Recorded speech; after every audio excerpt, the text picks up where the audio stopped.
Bonjour, aujourd'hui on va continuer la série des cours de seconde et on va continuer avec les mathématiques dans le chapitre 2 intitulé statistiques. On va intégrer ce chapitre et on va l'expliquer tout. Comme vous remarquez, je parle français. Aujourd'hui, je ne parle pas arabe parce que il y a quelques-uns d'entre vous qui m'ont demandé la dernière fois de parler seulement français, ne parler pas arabe. Donc, c'est pour cela, je parle français seulement. Bon, commençons avec ce chapitre. Ce chapitre, comme j'ai dit auparavant, il est intitulé Statistiques. C'est quoi la statistique comme définition? On définit la statistique par une étude qu'on a fait pour, par exemple, si je vais donner un exemple pour mieux comprendre. Par exemple, si je dois faire une étude de mon village pour savoir l'âge des personnes qui vivent dans ce village, ou par exemple pour savoir le nombre de personnes âgées, on fait une étude statistique, on calcule la moyenne, l'écart type, etc. Et tout cela, on va le voir ultérieurement. Donc, on va commencer par, premièrement, par la population et les individus. C'est quoi la population et c'est quoi les individus? Pour réaliser une étude statistique, on doit savoir, premièrement, la population qu'on va faire, sur laquelle on doit faire l'étude. Bon, comme définition de la population, qu'on appelle population statistique, l'ensemble de tous les éléments observés, les éléments de cet ensemble s'appellent les individus. Par exemple, si je vais vous donner un exemple,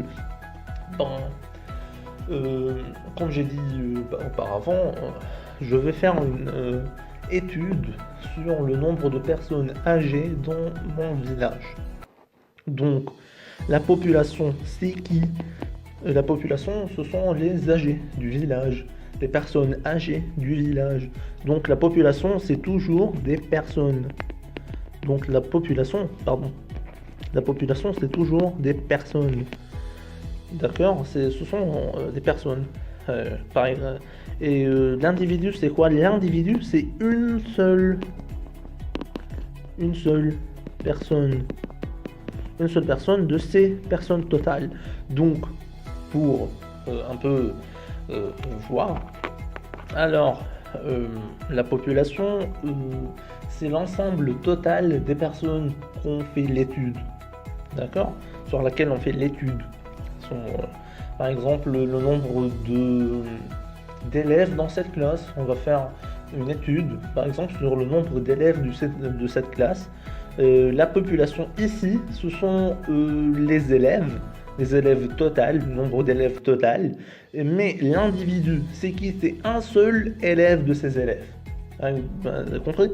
Individu, c'est une seule personne, mais la population, ce sont les personnes au total.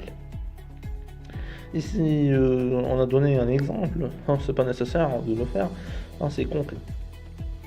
Donc, on va voir les caractères. Le caractère statistique, on va voir au début, c'est la modalité. La modalité, on peut représenter modalité par xi. C'est quoi xi? C'est la modalité.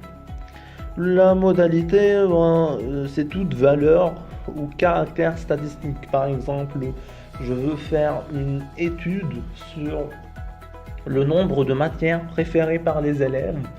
Donc, la modalité, c'est quoi? C'est les matières préférées des élèves. Donc, la modalité, c'est quelque chose, c'est le quoi qu'on fait l'étude sur elle.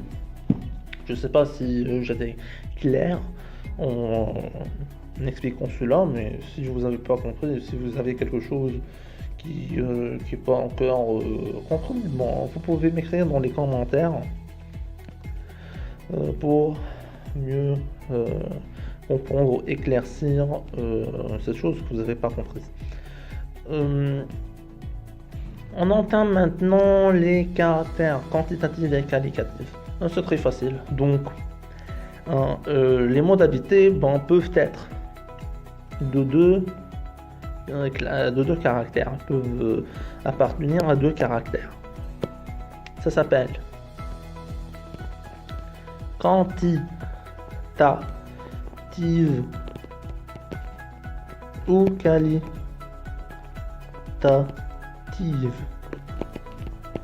Donc la modalité peut appartenir à une de ces deux classes.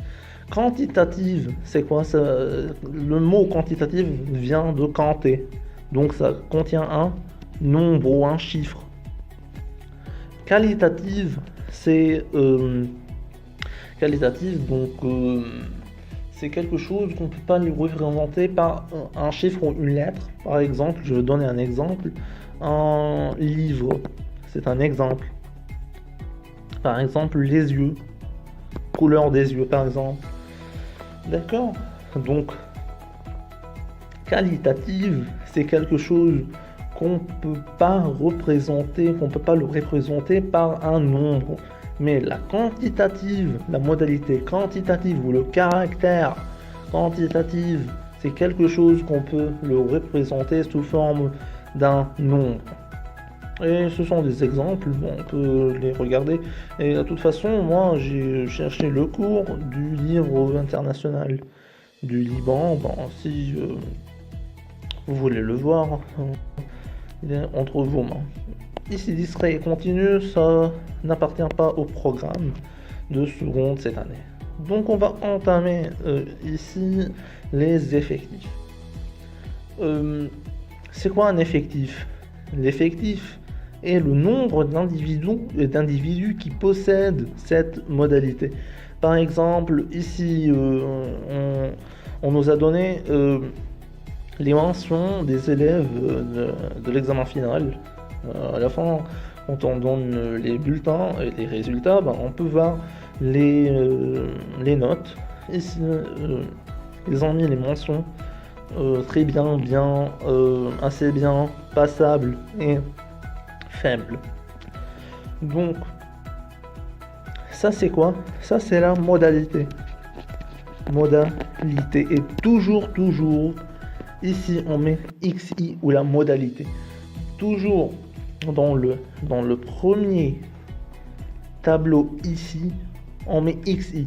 Et dans le second tableau, on met la deuxième, c'est l'effectif, c'est NI. L'effectif peut être représenté par NI. Et XI, ça représente la modalité. Alors, ici, 2, 6, 11, 12 et 4, ça s'appelle effectif. Et comme vous voyez, les effectifs sont toujours représentés par des chiffres ou des nombres, et non pas par des lettres. Ici, cette modalité, est-ce qu'elle est quantitative ou qualitative? Cette modalité, si vous avez la réponse, vous pouvez l'écrire dans les commentaires. Donc, cette modalité est qualitative parce que n'est pas représentée par les nombres. À la place de très bien, si on a mis par exemple 11, ça sera comme ça quantitative, mais comme on n'a pas représenté des nombres ici, alors elle est qualitative, elle est en lettres. D'accord? Ici, comme il y a des nombres, donc elle est quantitative. Et toujours le NI ou les effectifs sont quantitatifs. Ici, on va voir la fréquence. C'est quoi la fréquence? Et grand N, ici, on va pas expliquer, on doit faire. Grand N, c'est effectif, c'est l'effectif total. Donc, grand N, ou N majuscule, c'est l'effectif total. Ça représente l'effectif total. Donc, et petit n, ou NI, on l'a nommé par avant, ça s'appelle l'effectif. Donc, la fréquence, ça s'écrit comme ça, FI égale petit n, ou NI sur grand N. Donc, c'est l'effectif. C'est l'effectif sur l'effectif total. La fréquence, c'est l'effectif sur l'effectif total. C'est comme définition de la fréquence. Est-ce qu'on a surpassé quelque chose? Non. Alors, on va voir maintenant le cumul. C'est quoi le cumul? Ici, comme on voit ici, c'est quoi l'effectif cumulé croissant? Le décroissant, c'est pas dans l'autre programme, on va pas l'expliquer. L'effectif cumulé croissant, c'est... on va voir ici dans le tableau, c'est un exemple. On va premièrement lire cette définition. On appelle effectif cumulé croissant d'une modalité la somme de l'effectif de cette modalité, de tous les effectifs des modalités qui lui sont inférieurs, respectivement supérieurs. Cette définition. Définition 2, c'est pour la fréquence cumulée croissante. Décroissante, c'est pas notre programme. La fréquence cumulée croissante d'une modalité le rapporte son effectif cumulé croissant sur l'effectif total de la population. Donc, si on va voir ce tableau, ici, le premier tableau, c'est le tableau des effectifs et des modalités, c'est XI, ici c'est NI. Ici, on a pris ce tableau, on l'a copié ici, on l'a copié, c'est XI. Premièrement, toujours, on met XI, ici NI, ici l'effectif cumulé croissant, ici c'est la fréquence cumulée croissante. Comment on peut calculer l'effectif cumulé croissant? L'effectif cumulé croissant, ça vient du mot effectif, donc c'est très facile. L'effectif cumulé croissant, c'est calculé. Comment c'est calculé? Premièrement, ici pour la première effectif, elle descend comme L. Donc c'était 3, elle descend 3. Mais qu'est-ce qu'on doit faire ici? On dit croissant, donc le nombre va augmenter. Qu'est-ce qu'on doit faire? 3, on ajoute 3 à 6. 3 plus 6, ça donne 9. On continue. 9 plus 8, ça donne 17. 17 plus 5, ça donne 22. 22 plus 2, ça donne 24. Et toujours ici, sur la dernière nombre, sur le dernier nombre ici, on doit avoir un nombre égal au total, au grand N ici. Donc on peut voir l'effectif total grand N ici. Si on l'a pas vu, il y a peut-être une erreur. Et comme on a vu ici, dans les cumuls, on n'a pas de total. Donc on peut mettre les cases vides, on peut mettre un petit X dans les cases pour signaler qu'il n'y a pas de total dans les cumuls. Maintenant pour les fréquences cumulées croissantes, comment on peut faire? Pour cela, on peut tout simplement calculer la fréquence dans ce même tableau. On peut faire par exemple un tableau ici pour calculer les fréquences, pour faciliter notre travail. Et toujours la somme des fréquences, ça je n'ai pas dit et c'est très important, toujours la somme des fréquences égale à 1. C'est à retenir. La somme sigma, c'est la lettre sigma en grec, et ça signifie somme. D'accord? Cette lettre, donc c'est sigma, et ça signifie somme. On doit la retenir. Et cette lettre, c'est pi, et ça signifie produit, ou la multiplication. Donc c'est la lettre sigma, ça signifie somme, et pi, ça signifie produit, et on doit les retenir. D'accord? Car on doit les utiliser, on va les utiliser auparavant. Donc pour calculer les fréquences, on a déjà dit fréquence égale à NI sur grand N.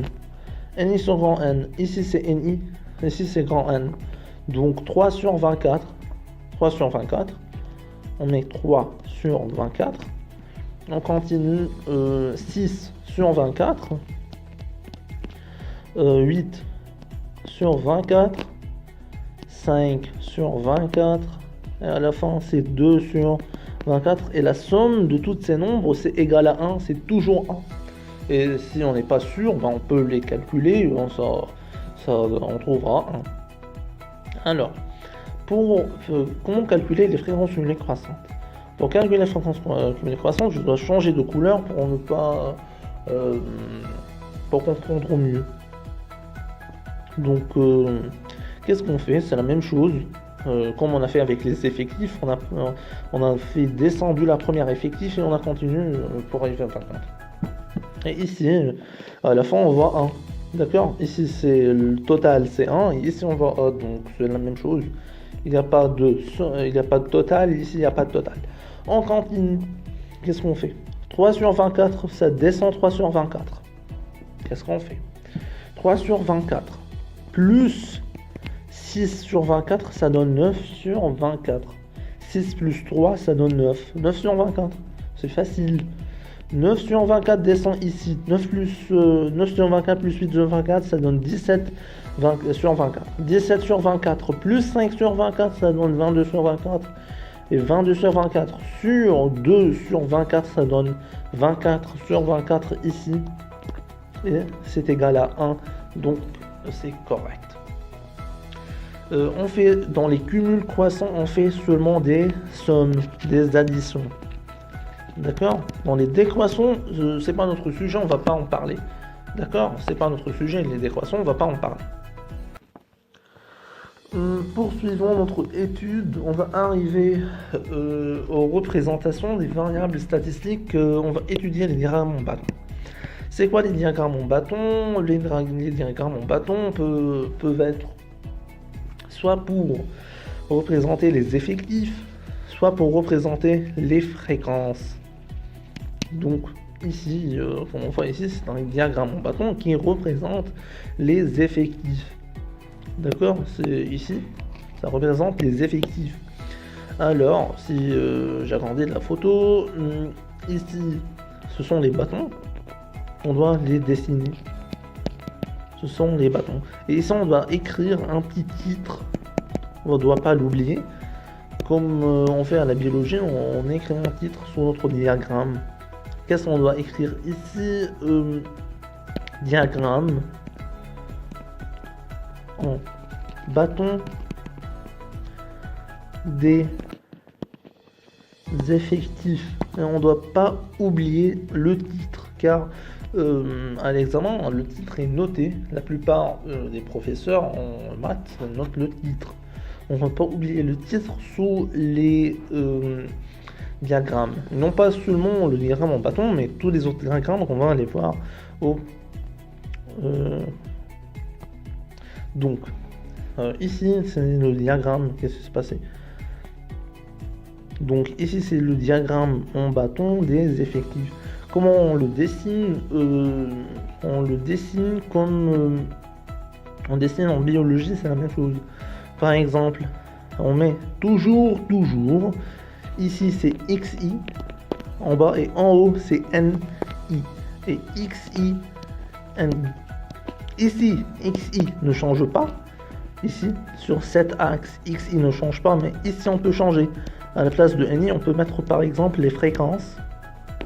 On peut mettre les ECC, effectifs cumulés croissants, ou les fréquences cumulées croissantes. C'est la même chose. Mais toujours, on va la retenir ici.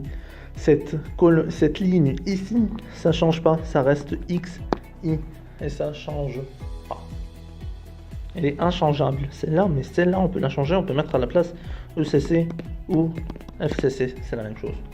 Ou F, par exemple, c'est la fréquence. Le polygone des effectifs ou des fréquences. Le polygone, c'est la même chose. On dessine le diagramme et je veux représenter ici le polygone. Donc, le polygone, qu'est-ce qu'on fait? C'est très facile. On relie seulement les sommets. C'est très facile. On relie les sommets et c'est le polygone. Polygone des NI, des effectifs. On l'a représenté comme ça. D'accord? Donc, le polygone, on relie les sommets ici pour obtenir un polygone. En bâton, on doit faire attention. Ici, c'est l'intersection entre 2 et 5. Premièrement, 5 et 3. 5 et 3. Premier point ici. On fait. C'est très facile pour dessiner les diagrammes et les polygones. On va faire attention. Le diagramme circulaire, on doit avoir une petite formule. Avant, alpha. Alpha, ça veut dire angle. Alpha, ça représente toujours un angle. D'accord? C'est encore en grec. Donc aujourd'hui on a vu sigma et alpha. Sigma ça veut dire somme et alpha ça veut dire angle. Alpha égale ni sur n fois 360 ou alpha égale fréquence fois 360, c'est la même chose car on sait que la fréquence c'est égal à ni sur grand N. Si on doit calculer l'angle, ben, on dit alpha égale à ni sur grand N fois 360, où on doit chercher ni et n d'après le tableau. Ici on a dit toujours que au début du tableau, la première colonne du tableau c'est pour l'xi, ça c'est pour ni, ça c'est la fréquence, on dit fréquence, et ça c'est alpha. Pour calculer alpha, on doit utiliser cette formule, ou soit cette formule, soit cette formule. Et c'est facile, et on les représente avec un rapporteur sur le cercle. On ne doit pas oublier ici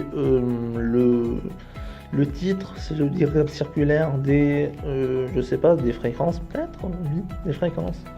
Diagramme circulaire des fréquences, c'est ça. On va pas voir ça. On va tout de suite aller vers série statistique. On va pas voir la série statistique, c'est pas notre programme. C'est plutôt pour la classe de Pâques, c'est pas pour notre programme. La médiane c'est quoi? La médiane c'est pour voir. Ici on va faire un petit exemple. Méthode pratique pour calculer la médiane. Ici, si pour calculer la médiane on a deux méthodes. Et ça c'est très important. Les deux méthodes sont cette méthode-ci, si n est impair et si n est pair. On va commencer par la première, si n est impair. Comment chercher la médiane si n, où n représente les effectifs total, si n est impair, qu'est-ce qu'on doit faire? Ici, c'est un tableau qui représente xi et ni, modalité effectif xi et ni. Donc, comment calcule-t-on comment on peut calculer la médiane? Qu'est-ce qu'on doit faire? Premièrement, on commence ici dans ce tableau. On a calculé à la place des effectifs, on a calculé les effectifs cumulés croissants. Pourquoi on calcule les effectifs cumulés croissants? C'est pour savoir, pour nous aider à chercher la médiane. Si on n'a pas calculé l'effectif cumulé croissant, ben, ce sera plus difficile de chercher la médiane. Donc le cumul ou l'effectif cumulé croissant nous aide à calculer la médiane. Comme on voit ici, grand N, ici si on calcule l'effectif total, ici, si on calcule l'effectif total, ici on a un tableau pour les totales, donc on va voir ici c'est 9, si on calcule tout ça, ça va nous donner 9, donc grand N c'est 9. Qu'est-ce qu'on fait? On fait N sur 2, 9 sur 2 c'est 4.5, 4,5. On a atteint 4,5. 4,5. Si on revient à notre tableau, notre fameux tableau pour les effectifs,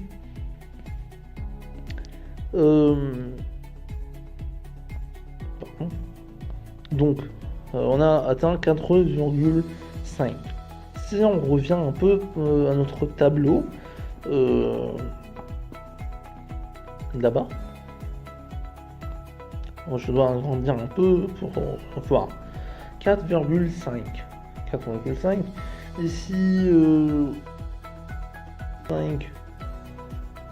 Est-ce qu'on voit ici 4,5? Non. Donc qu'est-ce qu'on va faire? On dit que 4,5 est atteinte et dépassée la première fois par la valeur 6. Pourquoi? Parce que ici, si on va tourner un peu notre tableau, ici 4,5. Ici 4,5. Bon, des effectifs cumulés, hein. Ici, c'est les effectifs cumulés croissants. C'est 4,5. D'accord? Ici, c'est décroissant, mais on va les utiliser comme les croissants, c'est la même chose. Donc 4,5, c'est ici. Le plus proche nombre, c'est 5. Dans les cumuls, bon, nous, on va pas utiliser les cumulés quand même. Qu'est-ce qu'on va faire? On va utiliser les modalités. Qu'est-ce qu'on fait? On regarde ici. Au-dessous de 5, c'est 6.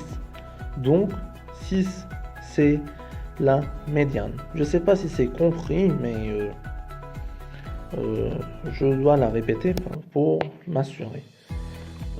Qu'est-ce qu'on a fait premièrement? Premièrement, on a calculé grand N ou l'effectif total. On a fait effectif total sur 2, c'est 4,5. 4,5, on a situé sur le tableau ici, sur le tableau des cumulés croissants, c'est ici. La plus proche valeur de 4,5, c'est 5. Mais nous, on ne va pas utiliser les valeurs des cumulés croissants, on va utiliser les valeurs des XI. Donc, on monte un peu en haut pour voir la valeur qu'on cherche, c'est 6. C'est pour cela. Pour si n est pair, on a fait cette méthode, cette première méthode, si n était impair. Maintenant, si n est pair, qu'est-ce qu'on fait? Si n est pair, donc on voit l'effectif total ici, c'est 10. Le total ici, c'est 10. D'accord? Ici, c'est 10. Donc, on fait les effectifs cumulés qu'on a déjà fait. On met 10. On fait n sur 2, ça nous donne 10. Sur 2, c'est 5. 5. Ici, qu'est-ce qu'on fait? On situe 5 dans le tableau. Est-ce que 5 est... on peut trouver 5. Ici, il n'y a pas de virgule, n'est-ce pas? 5 ne contient pas de virgule. Est-ce qu'il y a 5 dans les cumulés? Oui. Il est ici. 5 est ici. Donc, 5 est atteinte pour la première valeur par 6. Mais, la plus proche valeur de 5, c'est 6. Mais à la côté de 6, c'est 8. Et 6 et 8 sont deux valeurs paires. Donc, qu'est-ce qu'on va faire? On fait 6 plus 8 sur 2, ça nous donne 7. Et 7, est-ce que 7 ici se trouve dans cette série? 7 ne se trouve pas ici. Donc, 7, c'est la médiane. Je ne sais pas si c'est compris, mais la méthode la plus utilisée, c'est celle-ci. D'accord? Ne vous en faites pas si vous n'avez pas compris la méthode que j'ai expliquée maintenant, car elle n'est pas très utilisée.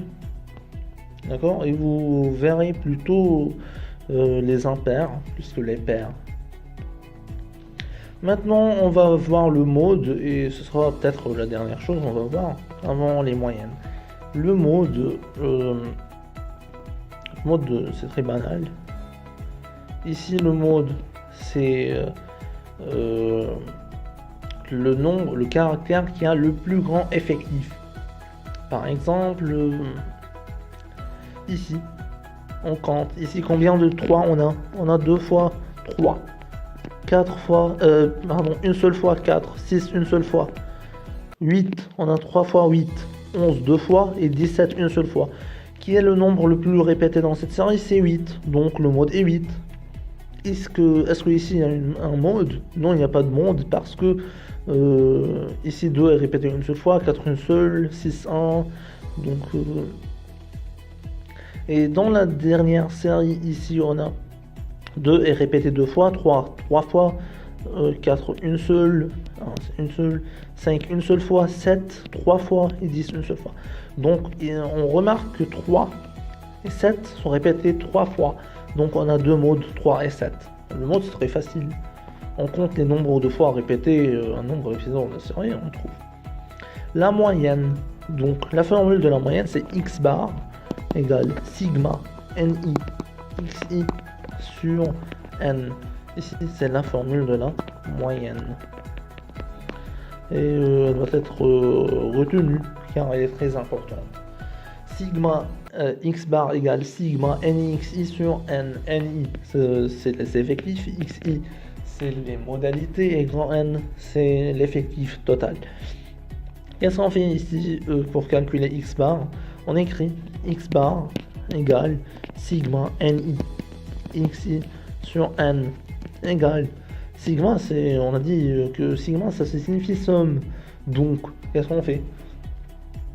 On fait 0 fois 1, ici c'est fois, on est entre parenthèses plus ça, plus ça, plus ça, d'accord, et tous sur le total qui est 7, on met tout cela sur 7, donc 0 fois 1 plus, il n'y a plus de place,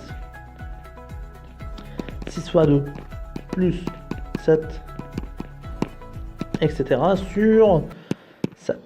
Sur le total ici qui est 7. C'est très facile. D'accord, c'est la moyenne. Les indicateurs de distance, on va terminer avec ça. On va pas voir l'étendue et l'écart moyen. C'est pas inclus dans le programme. On va voir seulement la variance et l'écart type. La variance égale la formule de la variance, c'est sigma ni xi2 sur grand N moins x bar au carré. C'est la formule de la variance. Donc variance égale à sigma ni xi2 sur n moins x bar au carré. L'écart type c'est sigma. On va voir deux sigma. Sur un sigma, c'est sigma majuscule et le petit sigma, c'est le sigma minuscule. Ici, sigma minuscule, ça signifie pas somme, mais ça signifie écart type. Donc sigma égale à radical de V.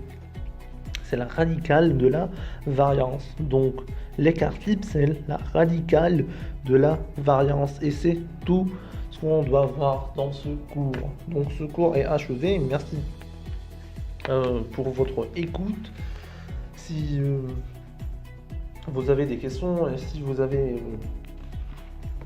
quelque chose que vous n'avez pas compris, écrivez-moi dans les commentaires. Et merci pour votre attention. Et on va vous revoir dans une autre vidéo. Merci pour tout ce que vous avez fait pour moi. Merci pour les abonnés. Merci pour les 67 abonnés. Et n'oubliez pas de abonner à la chaîne si vous n'êtes pas encore abonné. Et n'oubliez pas de mettre un pouce bleu. Et merci pour votre écoute.